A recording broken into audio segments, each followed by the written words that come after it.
Education हम बदलना चाहते हैं, शिक्षा बदलना चाहते हैं, क्योंकि शिक्षा हमारे देश में आज ऐसी है जो पैसे पर बिकती है।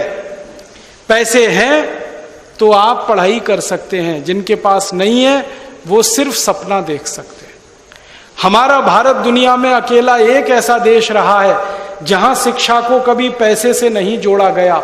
शिक्षा हमेशा से इस देश में निशुल्क रही। अगर शिक्षा पैसे से जुड़ती तो सुदामा कभी श्री कृष्ण के साथ पढ़ नहीं सकते थे गुरुकुल में, क्योंकि सुदामा के पास तो कुछ नहीं था, श्री कृष्ण के पास तो सब कुछ था। श्री कृष्ण करोड़पति थे, सुदामा रोडपति थे, फिर भी दोनों एक ही क्लास में एक ही जगह बैठकर एक ही गुरुकुल में पढ़ा करते थे, क्योंकि शिक्षा पैसे से बिकती नहीं थी। जिस देश में शिक्षा कभी बिकाऊ न रही हो, उस देश में आज शिक्षा पूरी तरह से व्यापार बन चुकी है। हमें ये बदलना है, ये ठीक नहीं है। ज्ञानी व्यक्ति गरीबों के घर में भी पैदा हो सकते हैं, जरूरी नहीं है कि अमीरों के ही घर में है, तो वो वंचित रह जाएं सिर्फ इसलिए कि उनके पास पैसे नहीं है।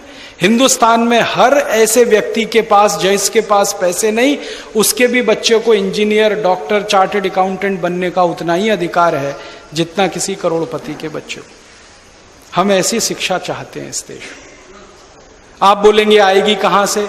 बहुत आसान है, हिंदुस्तान के बजट को उल्टा कर दो, आ जाएगी। अभी जो नेताओं पे खर्चे हो रहे हैं ना, ये खर्चे नेताओं के घटा के शिक्षा पे करने लगो, व्यवस्था हो जाएगी। राष्ट्रपति का एक साल का खर्चा 27 करोड़ का है, एक दिन का 7.5 लाख रुपए का है। क्यों होना चाहिए इतना खर्चा राष्ट्रपति पे?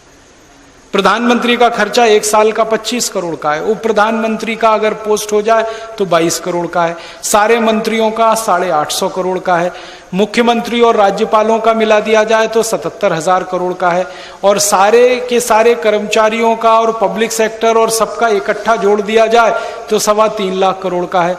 ये खर्चा इतना क्यों होना चाहिए?